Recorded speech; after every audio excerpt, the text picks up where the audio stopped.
In New Hampshire's oldest library, veiled in dim light and perfumed with the smells of ancient paper, a librarian named David worked.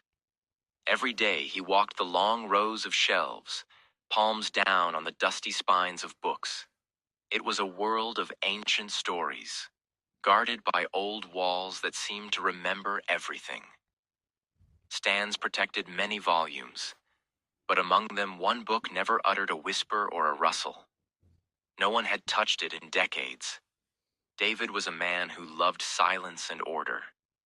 He always made sure every book was in its proper place and the pages were not creased. Just before closing time, however, he noticed that one of the shelves, located in the farthest corner of the library, exuded a strange attraction. On its top shelf stood a bulky black book with worn gold embossing, as if someone had tried to hollow out the title into its skin. His curiosity overcame his fear.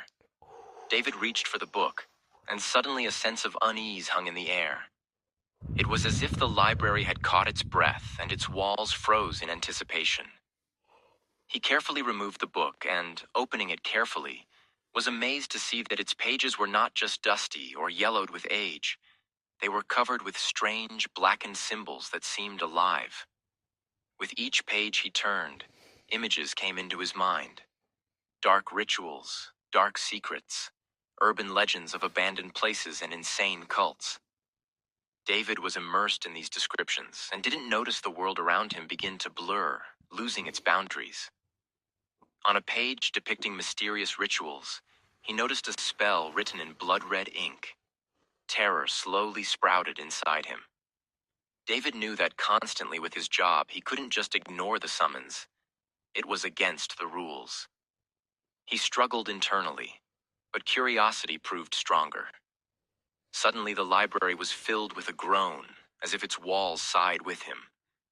The librarian suddenly felt someone looking at him. He turned around, but saw nothing but old books and a shadow of his own.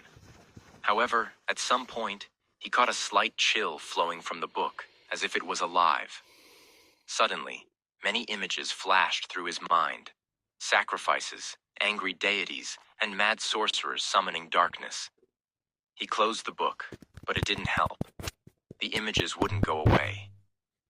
"Bring it back," came a whisper, ominous and mesmerizing from the book itself as he put it back on the shelf. He stretched out his hand, as if encompassed by an invisible thread, and suddenly felt its pull. "Bring back the darkness," it whispered again. Fleeing from the visions, David rushed to his study, but his path was blocked. Frightening sounds echoed through the corridors of the library, rustles and whispers, creaking floorboards and ominous steaming of the air. Every book seemed to shudder with fear, as if it knew what was happening. Thoughts crawled through his mind that this book could be the key to something dangerous, that it held within it an evil hungry for freedom.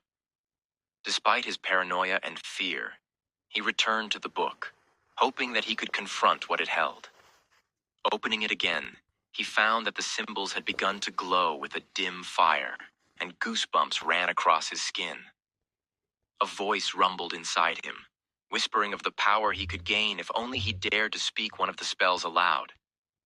At that moment, he realized he was losing control. Covering his eyes, he shouted, demanding that the mysterious being associated with the book leave him alone. But instead, he felt the darkness rising around him like a vortex, tempting him with its power, promising him power over everyone who had ever mocked him. Turning around sharply, David saw a silhouette growing out of the shadows, wriggling behind him. The creature that had come unexpectedly, which had features of both humans and something completely alien, was staring at him. Blind and unrelenting terror filled his heart. And in that instant, as the library began to shake and the pages of books flew generously off the shelves, he realized that if he did not destroy this book, it could release an evil that would change the world forever. Gathering his strength, he screamed, demanding that the library freeze. But he lacked the spirit to do so. Fear gripped him, and he ran out into the hallway, leaving behind the mysterious book covered in darkness. He knew that this was probably his last decision, but he couldn't let this terror get out. As he ran out of the library, someone whispered softly, "Come back. This isn't over." From the depths of his mind came the threat. What if he couldn't forget her? There was a world ahead, full of light, but David knew that the darkness he had released would not rest until he found a way out. He left the library, but its ominous whispers never left him. Every time he walked past the racks of books, the same question echoed in his head.